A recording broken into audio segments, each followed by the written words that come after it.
En el corazón de París, entre las aguas del Sena y los siglos de historia, se alza una fortaleza convertida en templo. El Museo del Louvre, el más visitado del planeta, no siempre fue un santuario del arte. Su historia comenzó hace más de 800 años, cuando la ciudad aún necesitaba murallas y reyes que la protegieran del miedo. En 1190, el monarca Felipe II Augusto ordenó construir una fortaleza en la orilla derecha del Sena. Aquella estructura medieval, de muros gruesos y torreones, no estaba destinada al arte, sino a la defensa del reino. Aún hoy, en los sótanos del museo, se conservan los cimientos de ese antiguo castillo, recordándonos que el Louvre nació como símbolo de poder y protección. Con el paso de los siglos, la fortaleza perdió su función militar y el poder comenzó a transformarse en belleza. Durante el Renacimiento, el rey Francisco primero decidió convertirla en un palacio digno de la grandeza francesa. Fue él quien llamó al arquitecto Pierre Lescot, quien entre 1546 y 1551 diseñó la primera gran renovación del edificio. Con sus columnas, sus ventanas ornamentadas y sus proporciones clásicas, el Louvre dejó atrás el medievo y abrazó el espíritu humanista, pero el palacio continuó creciendo. Durante los siglos siguientes, cada monarca añadió una parte de sí mismo al edificio. Enrique IV mandó unir el Louvre con las Tullerías mediante una galería monumental. Luis XIII y Luis XIV ampliaron las fachadas y decoraciones, y bajo Napoleón Bonaparte, el lugar alcanzó su esplendor imperial. A finales del siglo XVIII, la historia cambió de rumbo. La Revolución Francesa había derrocado a la monarquía, y el arte, hasta entonces propiedad de los reyes, pasó a ser patrimonio del pueblo. En 1793, el Louvre abrió oficialmente sus puertas como Museo Nacional con 537 obras. Su propósito era claro: mostrar al ciudadano común las creaciones más extraordinarias de la humanidad, desde las antiguas civilizaciones hasta el genio moderno. Hoy, el Louvre es un universo en sí mismo. Posee más de 380.000 objetos en su colección, de los cuales unos 35.000 están expuestos de manera permanente. Sus galerías se extienden por más de 60.000 metros cuadrados, y su arquitectura combina el lenguaje gótico, renacentista, barroco y contemporáneo. Cada año, millones de visitantes cruzan su pirámide para contemplar un fragmento del alma humana tallado en piedra, lienzo o bronce. Pero más allá de los números, el Louvre es un testamento de lo que la humanidad puede crear cuando busca la belleza en medio del caos. Y es aquí, entre luces doradas y ecos de siglos, donde comienza nuestro viaje. Un recorrido por las tres salas que componen este coloso del arte: Tenon, Sully y Richelieu. Tres caminos que nos conducirán a los tesoros más poderosos del museo más legendario de la Tierra. Ala Denon, el reino de los íconos. Si el Louvre fuera un corazón, la Ala Denon sería su pulso más intenso. Es la parte más visitada del museo, la que alberga los lienzos, esculturas y símbolos más reconocidos del planeta. En sus pasillos se condensa la gloria del arte europeo: el Renacimiento, el Barroco, el Romanticismo y la pasión por lo sublime. Aquí se reúnen nombres que marcaron siglos: Leonardo da Vinci, Delacroix, Géricault, Veronese, Caravaggio, Rafael Sanzio, Tiziano Vecellio, Jacques-Louis David. Cada sala es una época distinta: Italia, España, Francia, Flandes. Cada muro parece latir con una historia propia. Entre sus joyas están la coronación de Napoleón de Jacques-Louis David, símbolo del poder imperial; la libertad guiando al pueblo de Eugène Delacroix, un himno a la revolución; y obras maestras de Tiziano, Murillo, Zurbarán, Rubens y Caravaggio, que llenan la gran galería con luces, sombras y colores que aún hoy inspiran asombro. La Dénone es un imperio dentro del imperio. Cada cuadro es un capítulo de la historia del arte, y cada visitante siente el vértigo de estar ante la belleza que cambió el mundo. Pero entre todos esos nombres, hay algunos que no solo se admiran, sino que definen lo que el arte significa para la humanidad. La primera de ellas, una sonrisa que ha desafiado el paso de 500 años. La Gioconda, el misterio eterno de Leonardo. Pintada por Leonardo da Vinci entre 1503 y 1506, la Mona Lisa, o Gioconda, es el retrato más célebre de la historia. Mide apenas 77 centímetros por 53, pero su magnetismo es desproporcionado. Millones de personas se agolpan cada año frente a su vitrina blindada, intentando descifrar un misterio que ni el tiempo ni la ciencia han logrado resolver. Se cree que la modelo fue Lisa Gherardini, esposa del comerciante florentino Francesco del Giocondo. Sin embargo, desde hace siglos, los estudiosos debaten su verdadera identidad. Algunos afirman que fue una amante de Giuliano de Medici, otros que es un autorretrato encubierto del propio Leonardo. El artista utilizó su técnica más famosa, el sfumato, un difuminado de transiciones imperceptibles que elimina los contornos duros y crea la ilusión de vida. En la Gioconda, ese efecto hace que su expresión cambie según la luz y el ángulo. A veces parece sonreír, otras parece triste, distante o incluso consciente de nuestra presencia. El paisaje detrás de ella no existe. Es una composición imaginaria que representa el alma, no el mundo, y quizás por eso fascina. No es solo un retrato, es una reflexión sobre la naturaleza humana. Leonardo nunca la entregó al supuesto cliente. La llevó consigo a Francia cuando fue invitado por el rey Francisco I, quien terminó adquiriéndola para su colección personal. Tras la Revolución Francesa, pasó al Louvre, donde en 1911 fue robada por Vincenzo Perugia, un carpintero italiano que la escondió bajo su abrigo y la guardó durante 2 años. Cuando intentó venderla en Florencia, fue arrestado y la obra regresó a su hogar definitivo. Desde entonces, la sonrisa más famosa del mundo nunca volvió a viajar. Las bodas de Caná, la celebración eterna de Veronese. A pocos pasos de la Gioconda, otro cuadro domina la sala con su desmesura. Un lienzo tan grande que parece una pared viva. Las bodas de Caná, pintada por Paolo Veronese en 1563. Mide casi 10 metros de ancho por 7 de alto y es la pintura más grande del Louvre. Veronese transformó el milagro bíblico en una escena de banquete veneciano. En lugar de túnicas sencillas y desierto, vemos mesas de mármol, copas de cristal, músicos y sirvientes. Jesús, en el centro, realiza el milagro de convertir el agua en vino, mientras alrededor se despliega el esplendor del siglo XVI. Entre los invitados hay rostros conocidos. Veronese se autorretrató junto a otros maestros como Tiziano y Tintoretto, todos convertidos en músicos del festín. El resultado es una obra desbordante de vida, color y teatralidad, donde lo divino y lo humano se mezclan en un mismo instante.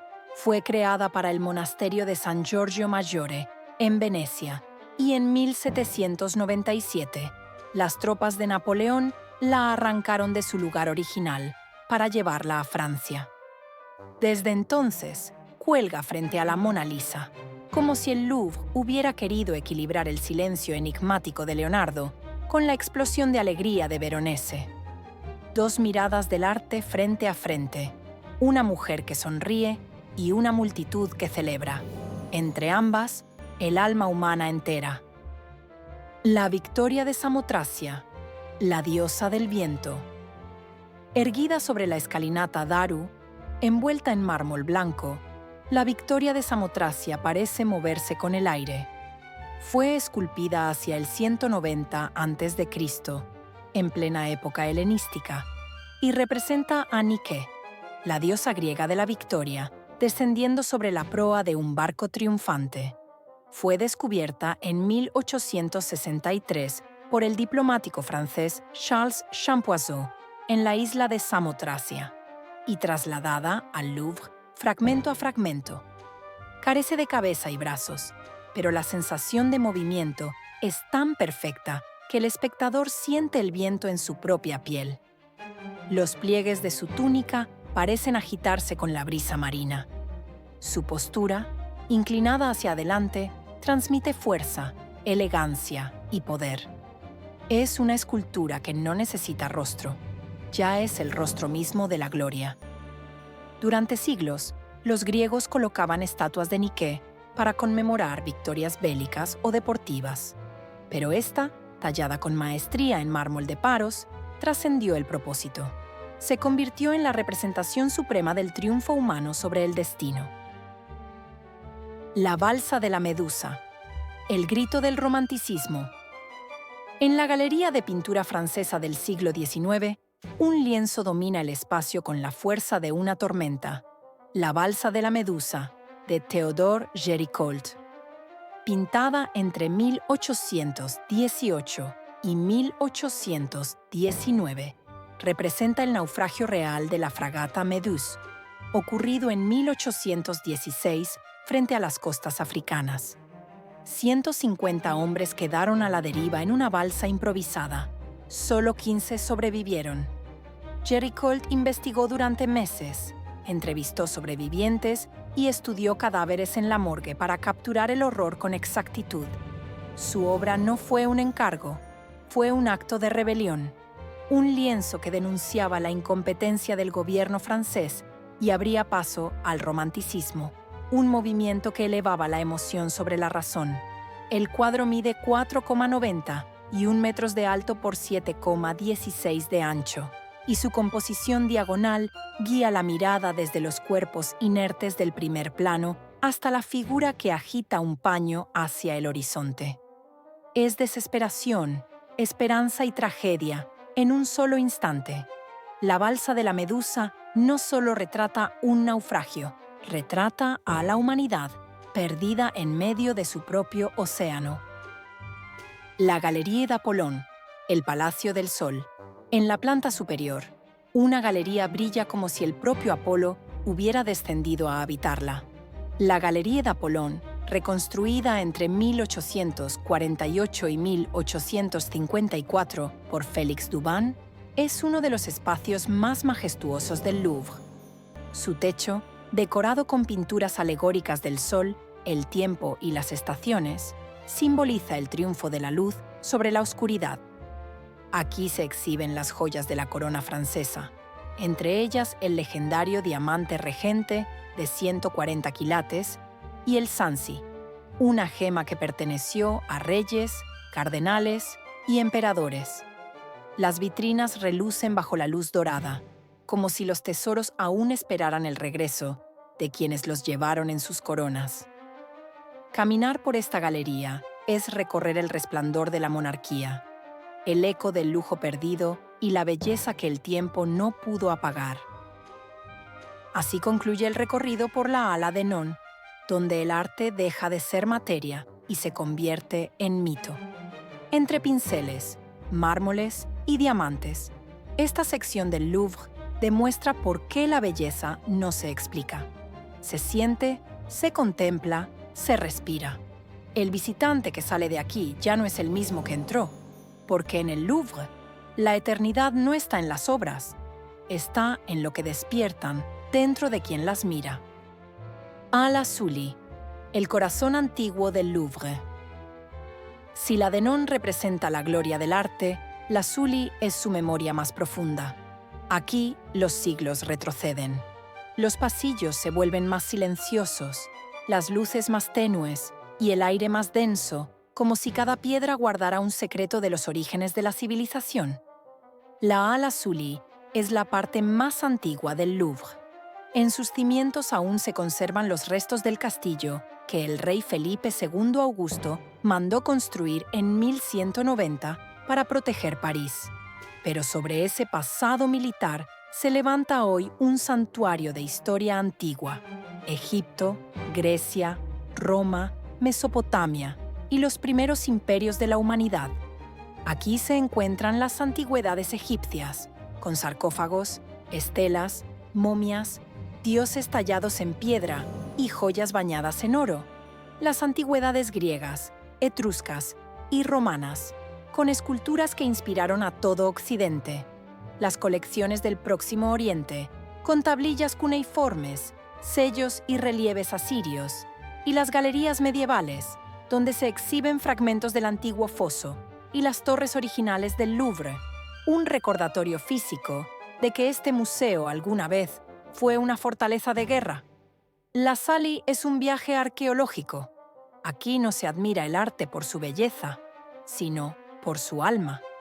Cada objeto fue creado para perdurar más allá de la muerte, y esa es, precisamente, su magia. Todo lo que ves fue hecho para hablarle a la eternidad. Las antigüedades egipcias, la civilización del más allá. Entras en una sala donde el tiempo se detiene. Las luces son suaves, los muros oscuros, y el dorado de los jeroglíficos parece brillar por sí solo. Frente a ti, miles de años de historia se despliegan en vitrinas que guardan el legado de una civilización que construyó pirámides para la eternidad.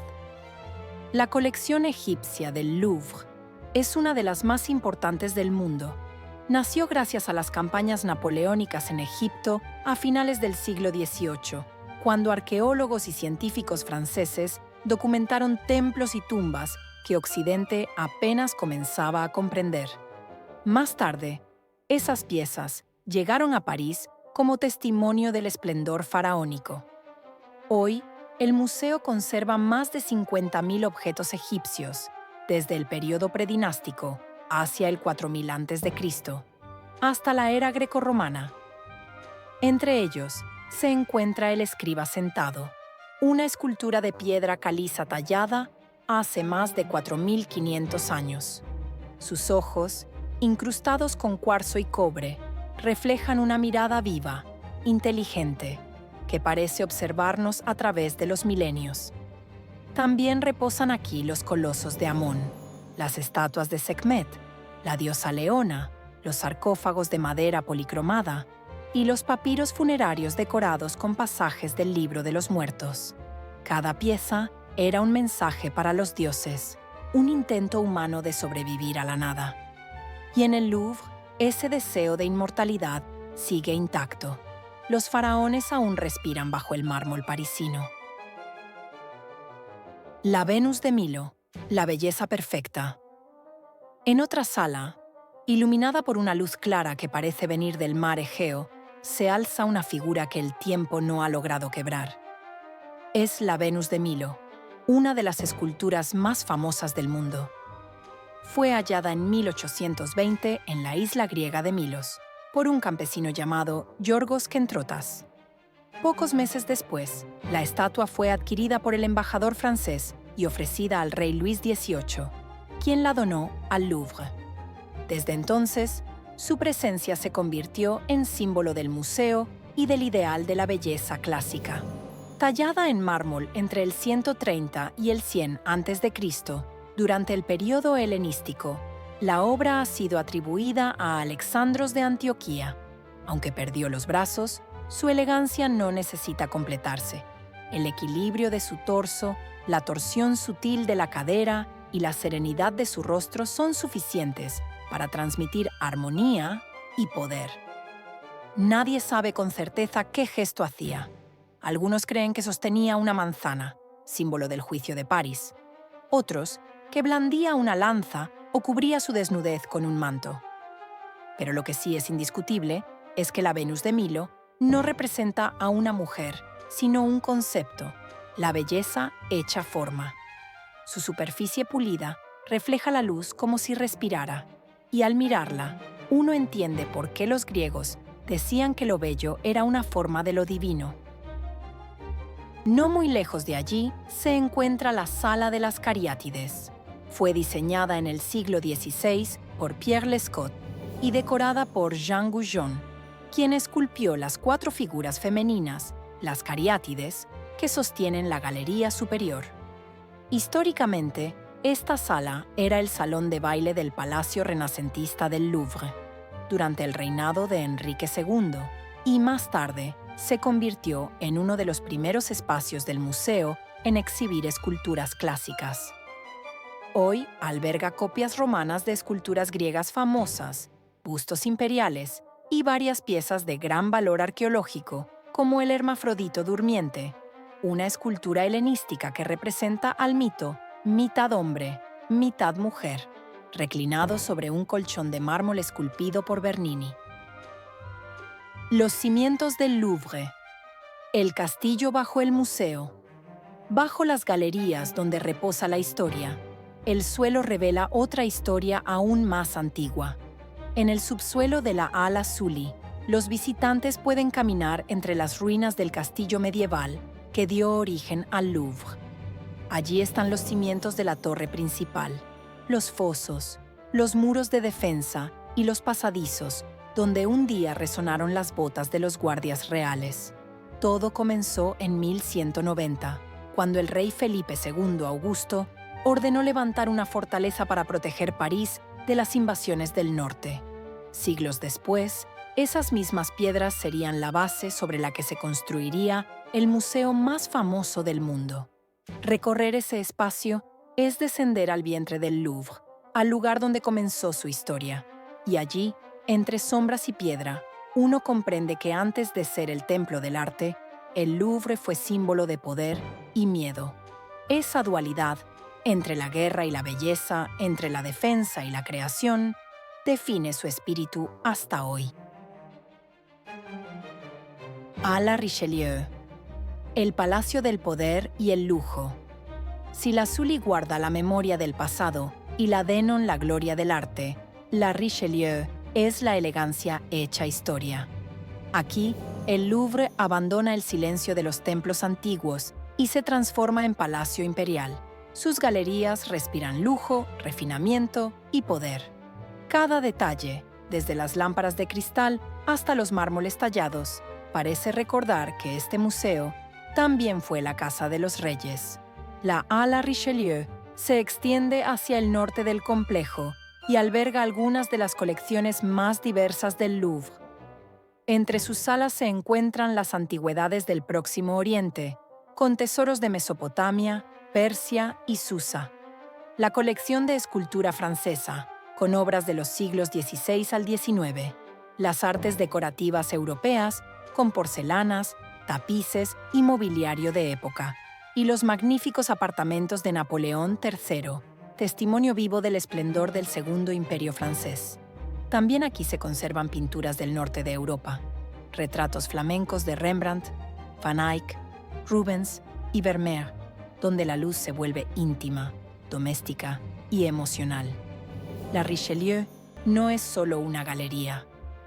Es un recorrido por la ambición humana, desde los primeros imperios de Oriente hasta la opulencia de los emperadores modernos. Pero entre todas sus maravillas, 3 espacios definen su esencia. Una residencia imperial que aún brilla con oro y terciopelo. Una galería de esculturas donde la piedra parece respirar. Y una colección de antigüedades que nos devuelve a los orígenes de la civilización misma. Los apartamentos de Napoleón III. El esplendor del imperio. Basta cruzar la puerta para sentirlo. El aire cambia, la luz se torna dorada y los muros parecen hablar de riqueza y ambición. Los apartamentos de Napoleón III fueron construidos entre 1852 y 1870 durante el Segundo Imperio francés, bajo la dirección del arquitecto Héctor Lefeuille, quien también completó la ampliación del Louvre. Este conjunto de salones conserva el estilo más fastuoso del siglo XIX. Techos pintados, columnas de mármol, espejos infinitos y cortinas de terciopelo carmesí. Todo está diseñado para deslumbrar. Cada rincón refleja la obsesión de la época por el lujo y la teatralidad.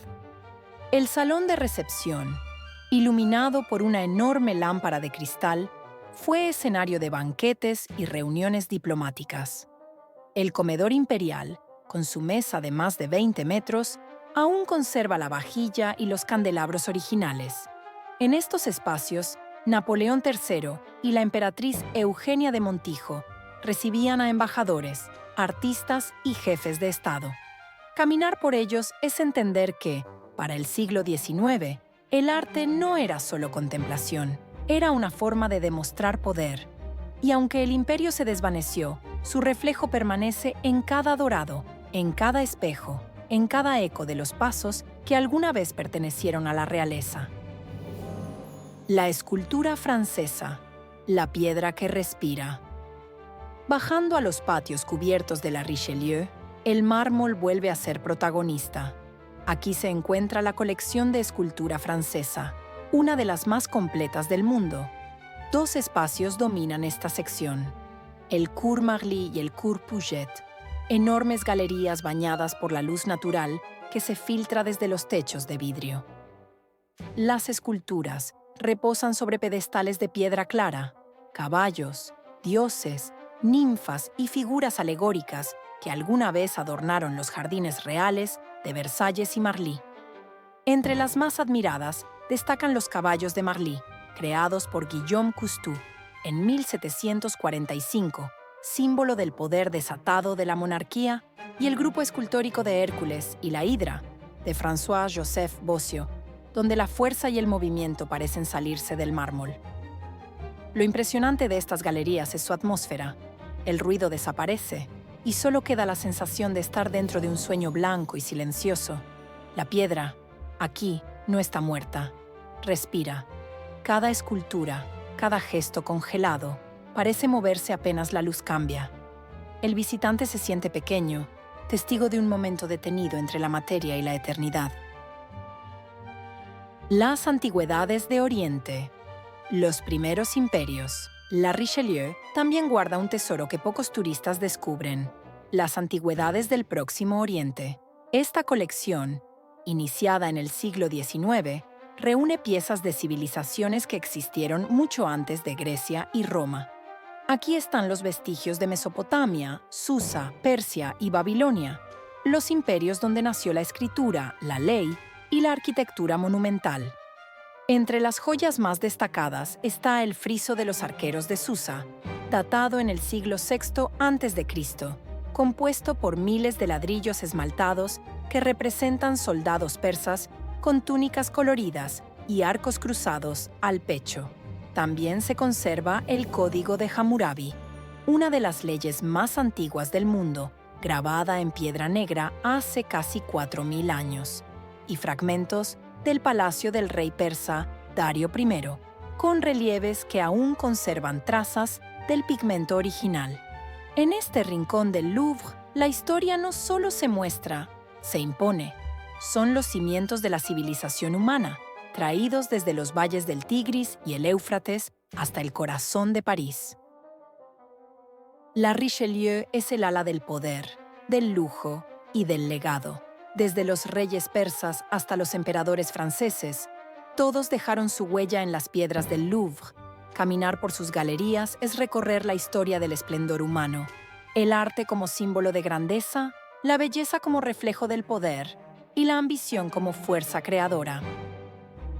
Aquí termina nuestro viaje por el Louvre, el museo donde el tiempo no se mide en años, sino en obras, porque en sus tres salas, Denon, Sully y Richelieu, no solo habita la historia del arte, habita la historia de la humanidad misma. El robo del siglo. Incluso los guardianes del pasado pueden ser vulnerables. El Louvre, que ha sobrevivido a guerras, revoluciones y siglos de historia, volvió a estremecerse en octubre de 2025. Esa mañana, cuando París apenas despertaba, un grupo de ladrones disfrazados de obreros ingresó al museo utilizando una cesta elevadora junto al Sena. En apenas 4 minutos, lograron lo impensable: irrumpir en la Galerie d'Apollon, romper una vitrina blindada y escapar con 8 joyas históricas valoradas en más de $100 millones, entre ellas una tiara de zafiros que perteneció a Marie Amélie, un collar de esmeraldas obsequiado por Napoleón I a su esposa Marie-Louise, y la corona imperial de Eugenia de Montijo, resplandeciente con más de 1000 diamantes y decenas de esmeraldas.